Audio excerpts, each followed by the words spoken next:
BBI's Hoonipig is one of the standout builds of 2022, and it didn't all go completely smoothly, which is great because as enthusiasts, not all of our projects go smoothly either. We're here at SEMA with Betim from BBI Autosport to talk a little bit more about this car.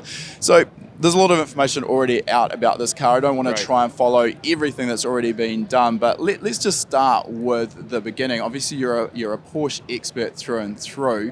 Getting there. When it came to this particular build, how did it even come about in the first place? Great question. This build actually is the brainchild of a guy named Joe Scarbo, and he showed me this drawing about 8 years ago of wanting to take an early 911, make it all-wheel drive, and he had it designed with an STI engine in it in the back. And then, I was like, I love the concept, but don't do that.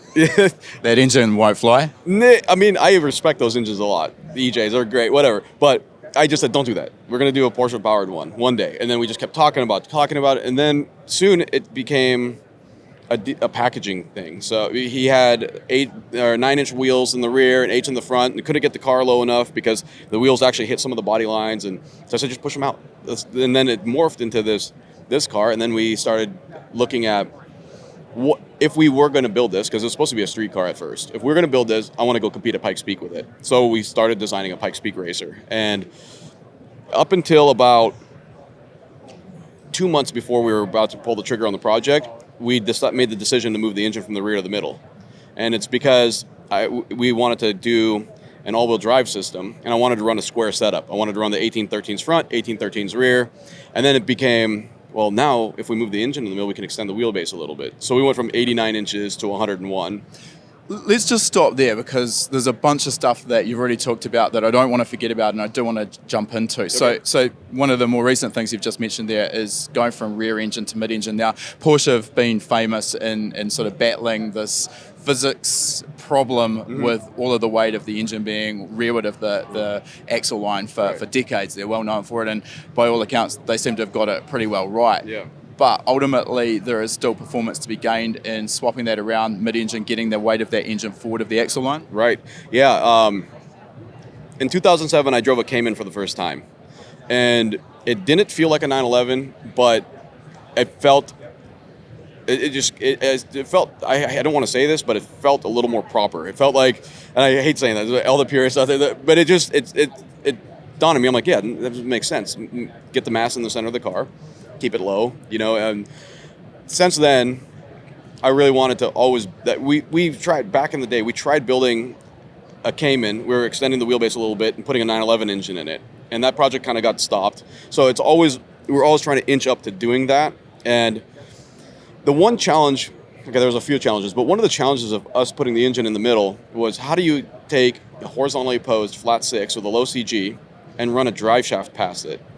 It's an obvious issue, correct? Yeah, it's an issue. You don't want to raise the engine. There's no room. You have the turbos, and then you have the tunnels right underneath the engine for the diffuser, and that's also another reason why it made more sense to put the engine in the middle, is because we can run a real efficient, nice diffuser in the floor. I have always looked at the stock Porsche setup and figured that really does limit you with the engine there on what you could do with the diffuser. So yeah, absolutely makes sense. Yeah, and that I think with Porsche, aside from the mass, the Aero benefits of having the engine there is tremendous, because you have such a more clean run and a way more efficient flow path on that lower diffuser without the sharp angles. Right, coming back to the base car that you chose, I mean, it's hard to really say what it is now because there's not a lot of factory Porsche that is still intact there. Right. But, I mean, clearly it's an older style, earlier 911, which on face value I wouldn't think is the most aerodynamic base to choose compared to maybe a later 991, 992 shape. So what was the driving decision to go early? That's a great question. We've run later model 991s at Pikes Peak. We've modified them to go compete there. It really came down to a passion project. I don't know if you've ever heard of Mike Dussault and Dussault Design. They do a 67 Camaro that they compete against us at Pikes Peak every year in open class. And I was so intrigued by him not taking a newer car and just making this tube frame beast, and it still looks like a 67 Camaro, and I like that. It does prove, you're right. The greenhouse of this car is horrible to make aerodynamic. And then we took it a step further. I wouldn't let them cut the gutter rails off because I wanted the car to still kind of resemble a 911. And the iconic greenhouse of that tells a story immediately. Everything else is, if you look at a DTM car, they try to retain the greenhouse, but then everything else is wild. So. I mean, I'd say that even as wild as this car has turned out, even non-Porsche fanatics can look at it and know that it's a Porsche, right? Right, yeah, and that was important because my business is Porsche, and I just always had a thing for early cars. And when Joe started designing the car, he started designing it on a 72, and I fell in love with the project then, and we just kind of retained that. Okay, going for the full tube frame chassis gives you a huge amount of flexibility, but when you literally have a clean sheet of paper in that respect, does it cause difficulty trying to find a direction to start with? Absolutely, that's a great question. Analysis paralysis comes in full effect when you're like, well, what do we do?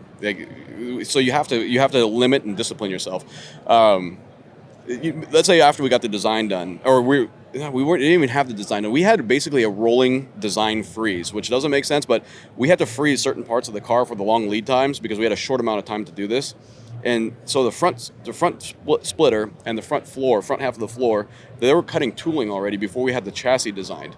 So we started there, and it got to the point where we had to slow down and say, hey, here's your front differential, here's your packaging, and we have to run. And maybe with more time we could develop it a little further, but the amount of time that we had, Scarbo was all in. He's like, I have an upright design, and now that we have the gearbox, we're going to connect the dots, and we're going to move our pickup points until we get a good geometry trace, and then we're going to do the same to the front, and then we're going to put the wheels where they need to be, and then that we had to stop at some point. But in terms of that analysis paralysis, it comes into, I think, any project or anything we do. Did the hard deadline actually help sort of prevent you just staying in that analysis paralysis forever? It absolutely did. It was a blessing and a curse at the same time. The hard deadline, and we can segue into, didn't do us any favors in the development side of things. Our testing, we had an engine failure. There was but we wouldn't have been here. Like if somebody said, yeah, you got about 3 years to do it. What are you gonna, your budget will go bananas, your creativity goes nuts, and then pretty soon you're engineering things that can't be produced. And then, so it on working under the gun in a time frame manner actually really helped us. I mean, it's never fun at the time with late nights and early mornings, but when you do have that unlimited time frame, sort of the Parkinson's law comes into play where the task will just expand to take up the amount of time, and if there's no deadline, well, it'll never get finished, and I think that's where we're all responsible for some projects gone wrong at some point. Coming back to the bodywork, the Aero side of things, obviously as cars have become more evolved, and particularly for an event like Pikes Peak, getting the Aero package optimized and working really well can pay huge dividends, sometimes much more so than just adding engine power. Right. How did the development of that go, and what about validation, CFD? I'm guessing it's not made it into an air tunnel. No. Have you got sensors on the car that have allowed validation actually on the track? Great question. We work with Virus out of Indiana. They've been a partner of ours and helped us in anything that air flows through for a long time now. When I came to them with this project, they immediately went nuts. They're like, yes, there's a chassis designed yet? We're like, no. They're like, don't do it yet, because we want to put tunnels here, and so we want to raise the floor and the chassis so then you can have a diffuser in the front also. So that was great. They came up with a number at 160 miles an hour at sea level. It should theoretically produce right around 6,000 pounds of downforce with a 44-56 split, 56 to the rear. But it's tunable also. We then have 3 laser ride height sensors on it and 6 potentiometers. So linear potentiometers on the dampers, and we were able to go 160 miles an hour. We were at elevation, not 9,000 feet, but we're at Pueblo. I think it's right around 6,200 feet. And at 160 miles an hour, when we backed the math out, it was closer to like 5,400 pounds. And because it's pretty solid numbers. No, they've gotten close, but you can also tell that it was stressing a lot of the chassis. And then Scarbo also developed, I can get into that later, but the dampers are on a hydraulic ram for preload. So we're still working on all that. It's a neat system. We haven't tapped into its potential yet, because active ride height is what you want, and we're doing it in a non-conventional way. It's still in development, but it does work. And then at some point it starts preloading the dampers a little bit, and you get a rate increase. It's pretty neat, but we haven't licked it yet. Let's dive into that a little bit, because we did discuss on the Tune In podcast, Sander, who is in charge of the electronics and some of the calibration for this, about it. But it is quite unique, and the background on this is, with any Aero car, the underbody is really important, and to get that underbody working, the ride height is really critical. Within reason, the lower we run the car, the more efficient it is. So we want to minimise that ride height, but of course at Pikes Peak, the upper section of the mountain is incredibly bumpy. A low ride height wouldn't work. So you've kind of got a solution to give the best of both worlds, which involves some hydraulic rams. So give us a sort of an overview of the mechanical system. So a traditional in-board mounted suspension, you'll have your dampers mounted to the rockers, and then the damper on the other end is mounted fixed to the chassis, or in a third spring. You know how that works. So if you on this, you have, instead of the chassis, you have an arm that comes up, and both dampers meet into this arm, and then on the bottom side you have a pull hydraulic. So the hydraulics actually will change the position of the mounting point of the dampers. So you can preload the springs, raise the car, lower the car, in that manner. And you got to do it within a window, so you're not throwing your shock curve out the window, or your sprung mass curve out the window. To be clear as well, the way this is utilised, at least as I understood it from Sander, I mean, it's not active in the old F1 sense where it's actively tracking a ride height target the whole way up the mountain. It's more a case of he's geofenced it so that the section that is really bumpy nearer the top,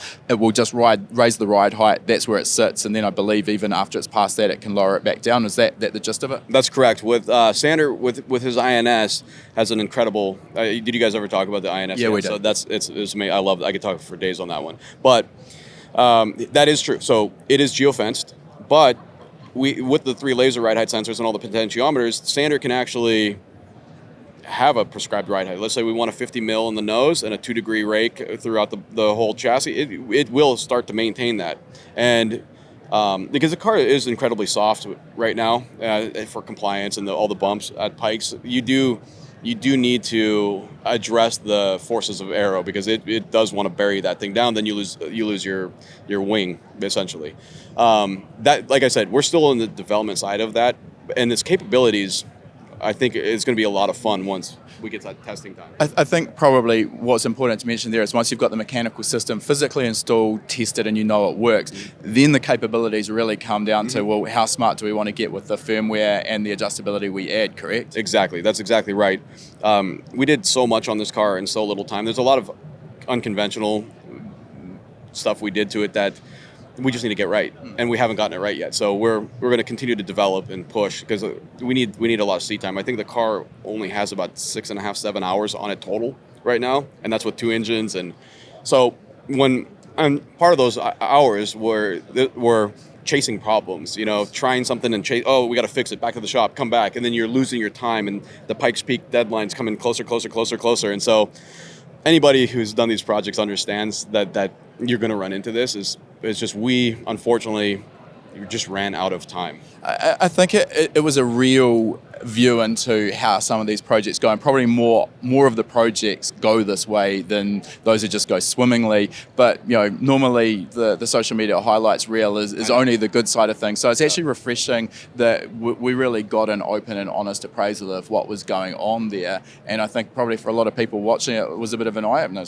It doesn't just go right every time. Yeah, no, it's...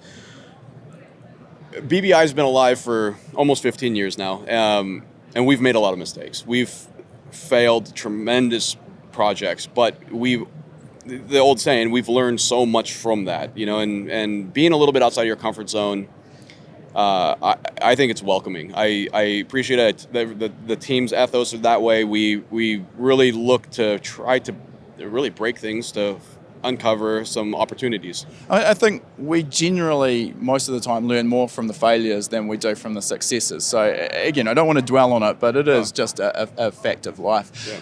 Okay, let's move on to the engine package. And it's not obviously now running the original air-cooled engine. Right. What have you actually got in there? Right now, the engine's from a 2017 GT3 R, the FIA GT3 car that they run in the VLN, and that was the base. So I liked the architecture of the engine.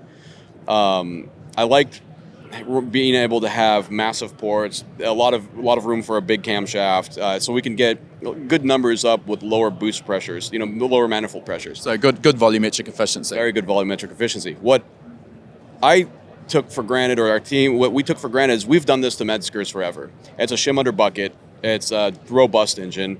You can run a light spring in there. And for some reason, when we were running a light spring, our seat pressures were just not enough. So we were blowing the valve open. We didn't have enough valve control is basically what happened. So you get valve float in that instance. Yep, we got valve float, and then we readdressed it, got more valve float, and so we had to design a spring. I guess there was a harmonics also that was happening. Designed a spring with GSC and a retainer package that retained that a little bit higher on the sleeve of the shim. The shim's like a little biscuit, like a hearing aid battery. And the rocker that sits on top of it, when we got the big failure, spit the shim out, and then the rocker just hit the retainer and spit the keepers out. That sucked because we should have not ran it, but we were there. We're going to go for it. Hindsight's always 2020. I know, and so it's still painful to rehash that. But so what we did is we tried doing it again. We shimmed the springs up, but there's just not a lot of real estate with the springs we were using, so we had to completely have a step back, get somebody else involved that understands valve train tremendously, and then really have a look at. It's just really.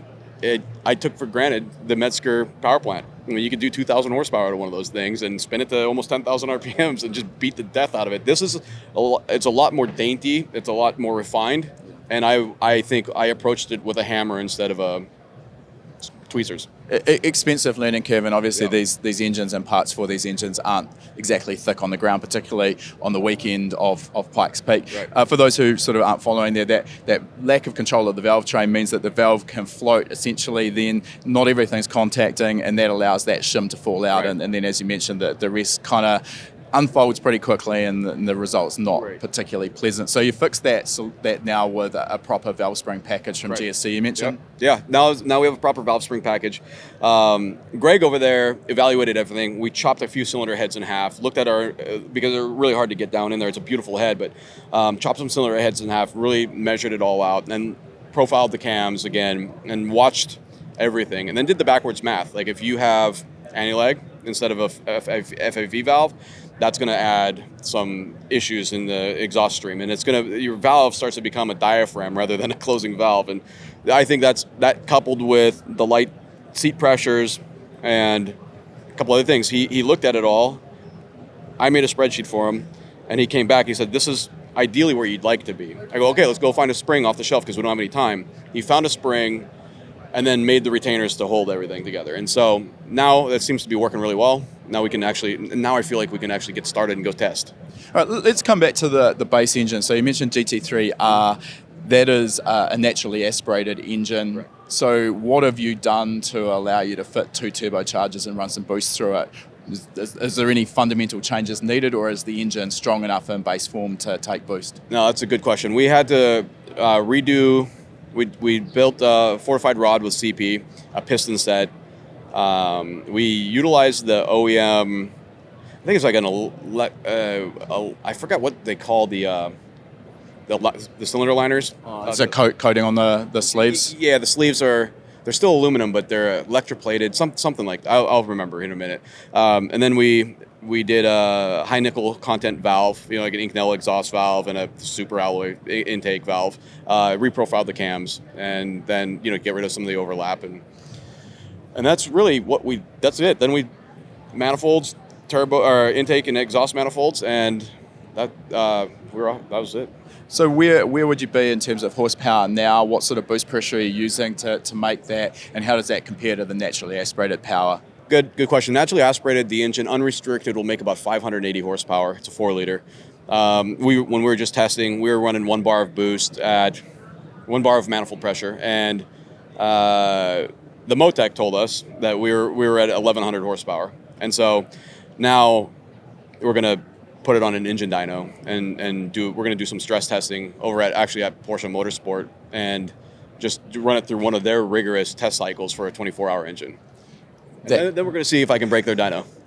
That sounds like it's going to give it hell, and those numbers probably sound like they stand up about right anyway. Yeah. Is that the sort of power level you need it to be running at Pikes Peak? And then the obvious knock-on question from that is, with the low air density at Pikes Peak, with the altitude, what does it actually end up being by the time you take that into account, and how does that vary from the start to 14,000 feet at the finish line? That's a good question. If at sea level, the car at probably 20 pounds of boost or 1.5 bar should make, I think, with what Garrett told us with the turbocharging and what Sander figured out, it should be theoretically around the 1,400 horsepower mark. At the starting line, we'll be at about 1,100 with the same manifold pressure. And then as it goes up, we're just going to pay close attention to what we did, pay close attention to the turbine speeds. And Garrett gave us a very specific number to hit. Don't exceed this. Don't exceed. They actually came by today to say, how is everything going? Don't exceed this. And so what Sander was kind of doing is just as we're climbing, the air density drops, the turbo speeds want to go up to compensate, he would cap that. And this is our ceiling. It doesn't matter what the manifold pressure is, doesn't matter any of that. We just have to keep the turbo speeds here. And what he calculated and figured out when we were testing up top, it was about 900 horsepower at the top. But we'll see how that translates in the dyno. I mean, ultimately, everyone with an engine that's internal combustion at Pikes Peak is under the same constraints of air pressure. So unless you're lucky enough to be EV, it kind of is what it is. Right. Make the most of a bad situation. Mm-hmm. Now, in terms of the testing you just mentioned at Porsche's own facility, so the way we tune in the aftermarket... Unofficially, obviously. The way we tune and test in the aftermarket, I mean, the engine might get a dozen sort of 10 or 12 second pulls on the dyno. That's quite different to how OEs actually do durability testing. Can you give us some insight into what you're going to put this engine through? They do a durability test schedule for the normally aspirated version of this engine, which we're going to go after, because I want to see the whole system work. But it's equivalent to 20,000 kilometers, and it's across a 24-hour period. And they won't tell me, but they have an entire cycle of ramping it up, down, full throttle, peak RPM. I think that's almost 8 minutes. They want to see temperatures normalize. They want to make sure that everything is... at the end of the day, it's heat, right? And I'm with this engine, I'm almost imagining how fast do you want to go for how long, and it really is a thermal shedding equation there. So they're going to see where things normalize at, and if we have to address something, we will. But usually, I'm nervous, but we have to do it, And I guess the upside of this is, if you can pass that test, you can probably be pretty confident Ken or anyone else can throw anything they've got at it, and the engine at least is going to be pretty happy there. Yeah, absolutely. And that's also going to give Sander and Oscar the opportunity to spend some time with it, because I feel bad. As we were going along the testing schedule and trying to get this car done, every time I'd get out of the car, we'd have a problem that we have to fix, and they're like, no, hey, I want to look at something. Nope, we got to go back up. No, and so this is going to give them the time they need, because really they haven't spent enough time on this car, and it's because we haven't been able to give them that time. Now we're going to learn a lot. Hopefully, maybe we break something and uncovers another weak link somewhere. Which I'd rather do that than succeed and not know. And then are we on borrowed time? So really, I think that the engine and the electronics, I really am hoping that they get enough time on it, because I feel bad. I mean, I do. They're scrambling trying to get it done because of the weird time frames, and I know they need to focus. Well, the upside is we're here at SEMA, and it's November 2022. You've got about 8 months now, right. 7 months before Pikes Peak in 2023. Right. So it sounds like you've got plenty of time, but of course, time always disappears much faster than you'd expect. Yeah. But we hope that at least this time around, the car will be properly tested and hopefully can show what it's actually capable of. Yeah, that's the idea. The idea is to get that car, get some hours under it. The car needs the seat time, and then we're going to get Ken in there. And really, after we're happy with the car, it's going to be him in the machine and really getting him comfortable with the thing and getting it wrapped around him. Because right now, It's kind of set up for how I would drive it, but it's a little softer than we should have it, and there's a lot to be gained there. But once Ken gets in it, we really want to tailor this to him. Ultimately, I know it's a bit of a loaded question, but how fast can this be up Pikes Peak? Are we likely to see the outright record be challenged by the car, do you think? I'm not sure. That's a good question. We've theorized maybe getting close to the petrol record, but I would like to see the thing deep into the eights. I don't know if we have enough card to go into the sevens. I don't know. I'm not trying to be negative, but really the reality is when you look at the weight and you kind of start putting it together, and it comes down to seat time also, and so there's a lot of factors there. I would love to see an outright record. Obviously, that's in the back of my head. If we were going to do that, we can put it in unlimited, and there would be a few changes that we'd do to it. We'd probably run nitrous, and we'd probably run a little more swept back, extend the diffuser in the rear a little bit, different rear wing. But right now, to the rules in open class, this is about as far as we can go. So, yeah. All right, well, as I said, there's a long time to go before Pikes Peak, but we do wish you all the best. Awesome. It'll be great to see it actually do what it was meant to do. So we wish you all the best for Pikes Peak next year, and of course the testing up until then. Now, if people want to reach out and find out more about what BBI Autosport do, how are they best to do so? Instagram kind of gives a good snapshot of what we're doing. It's BBI Autosport at BBI Autosport on Instagram, and Mobile One, that you follow them, they're going to be following our journey a lot. Hoonipigasus also, Ken Block also. So there's all of those guys on Instagram. You'll be everywhere. Yeah, hopefully. Okay, thanks for your time there, Betim. We really appreciate it. Yeah, thank you very much. I enjoyed this. If you like that video, make sure you give it a thumbs up. And if you're not already a subscriber, make sure you're subscribed. We release a new video every week. And if you like free stuff, we've got a great deal for you. Click the link in the description to claim your free spot to our next live lesson.